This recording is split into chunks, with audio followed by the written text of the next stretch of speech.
This is the story of two sons. This is the story of two lost sons. This is the story of two sons lost in forgetting and lost in the knowing. A story about what it looks like to feast on regret and bitterness. What it looks like to starve yourself of the light of love and then to be rescued again by that self-same light. There once was a boy who wanted. A boy who wanted so much he wasted everything he already had. A prodigal son who could not see his wealth for the wanting, who could not see his wealth for the waiting. He wanted it all right now. But this son, when he finally got what he wanted, got lost somehow. Lost to the lust of ill-lit lovers who looked less appealing in the morning. He strolled down dimly lit corridors at ungodly hours, groping at the wind. Took showers in strangers' apartments as he shoved the compartments of himself back in. Didn't care to cover up the sin, but still felt the seams of himself unravel at the skin. The man in the mirror was the one he always wanted to be.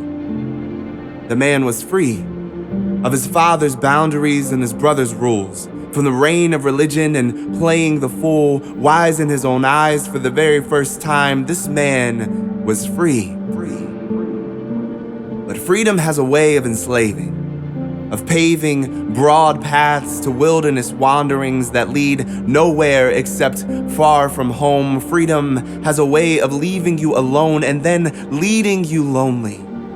Anxious, depressed, all that wanting released from the chest somehow stumbles back home to possess the same selfish soul just freshly swept. When the son found himself, he found himself inept, found himself inadequate, found himself empty-handed and alone, starving for home. He found himself at a feast of pig slop and feces, but found himself, at least.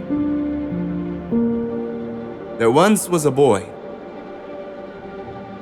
who never wanted, a boy who never wanted at all because all he ever wanted he had in himself, a self-righteous son who could not see for the pride of his knowing and could not let himself know his want. This son was lost to his studies, lost to his diligence, lost to his decadent, rigorous religion, to his obsession with being right.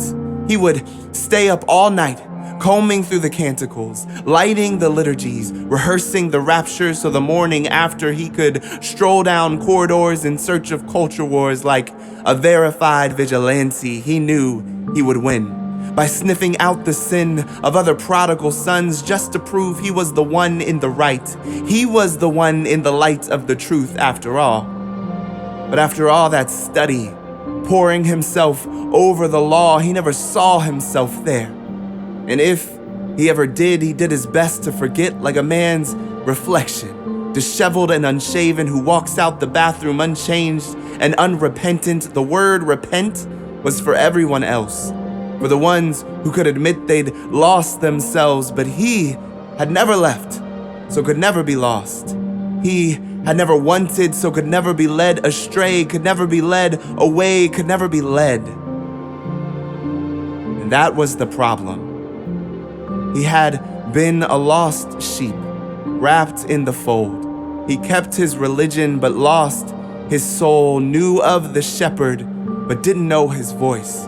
Could bleat like all the sheep, but his worship was just noise, and it annoyed him to think he could be one of them, a desperate, indigent, grasping for the hem, a lonely, lost prodigal in need of a friend, a self-righteous son who had come to the end of all of his knowing and all of his truth, all of his religion and all of his proofs. For once he was uncertain and searching beyond himself, a poor, begging son in need of his father's wealth. And just then, his father invited him in to a feast of fatted calf slaughtered at the stake, slaughtered and broken for his prodigal brother's sake. If you want to partake he heard his father say.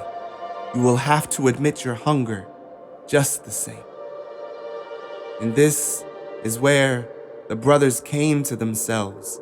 This is where the brothers found the father's wealth had not just been waiting, but running after them, reaching beyond the death of a lamb.